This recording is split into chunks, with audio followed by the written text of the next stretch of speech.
intense. And I met him like a couple nights prior to that, and it was just sussing him out. It was an incredible opportunity. Hey, do you mind if I acknowledge my family for all their support? Sure, please do. I want to acknowledge my family, Rebecca, and my son Ollie. He's been so supportive of me. Shout out to Ollie. Yeah, shout out to my son Ollie. My sister Kelly's been working so hard, and my cousin Ian, and my other sister Janine, and Emily and Felix. You guys have been so supportive. And this is an incredibly laborious thing that you've done.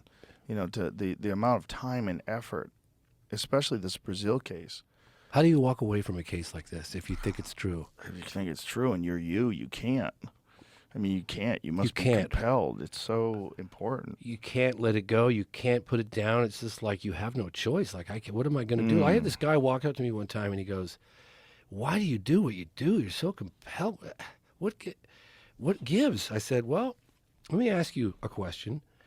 If there was tangible evidence being withheld, I'm not saying this is a fact. I'm just saying hypothetically, if this was going on and if it was being kept in the general public, that there's evidence that suggests we're not alone, how significant of a story would you give that?" And immediately he's like, "Oh my God, if that was true, that would be the most important thing ever. I mean, that's what we all want to know."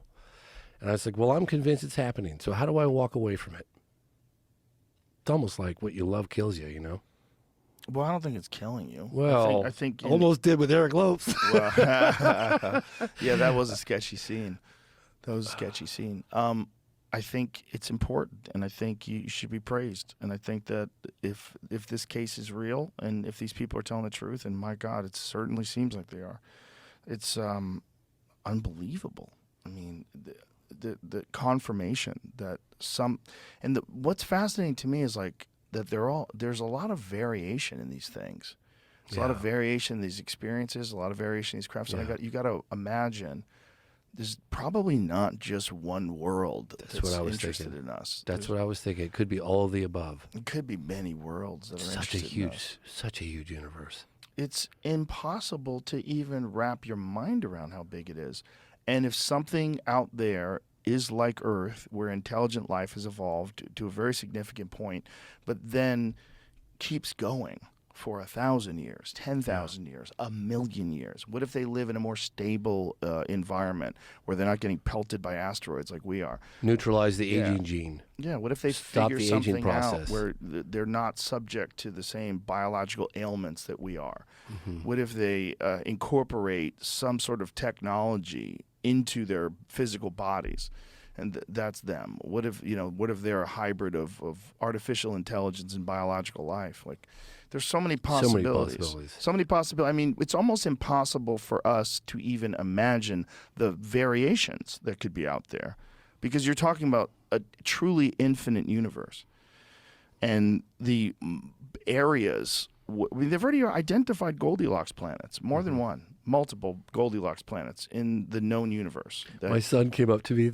a couple of days ago, and he goes, "Daddy, I've been thinking a lot about this.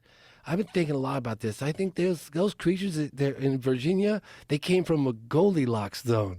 I was like, "Oh my God, I just about died." That's amazing. So cute. That is cute. He thought about it, Yeah. you know? He's been thinking about it. I'd like for the next generation, I love the idea of like not having all this secrecy. And look, we know for sure there's secrecy surrounding this topic. That's just a fact.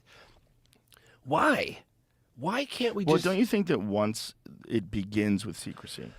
So if you take us back to 1947 to Roswell, New Mexico, if it begins in secrecy, if the first ever crashed UFOs, if that begins in secrecy, like what would compel them to stop that? And how much resources would be involved in disseminating that information to the general public? And why would you do that? Yeah. Especially the way that the government has treated us always, when it comes to matters of international conflict, when it comes to virtually anything, they lie. Yeah. And they always come up with a narrative that, is very loosely based on facts, and they spoon feed the American public what they want us to hear. Anything that would take away their agency. Like if you want to pretend that you're in control of the United States is in control of the world, but all of a sudden there's these beings from another planet that behave in a way and move with their crafts in a way that's impossible for us to replicate. We don't even understand the technology. We have no idea where they're from, how they got here. They communicate with us telepathically.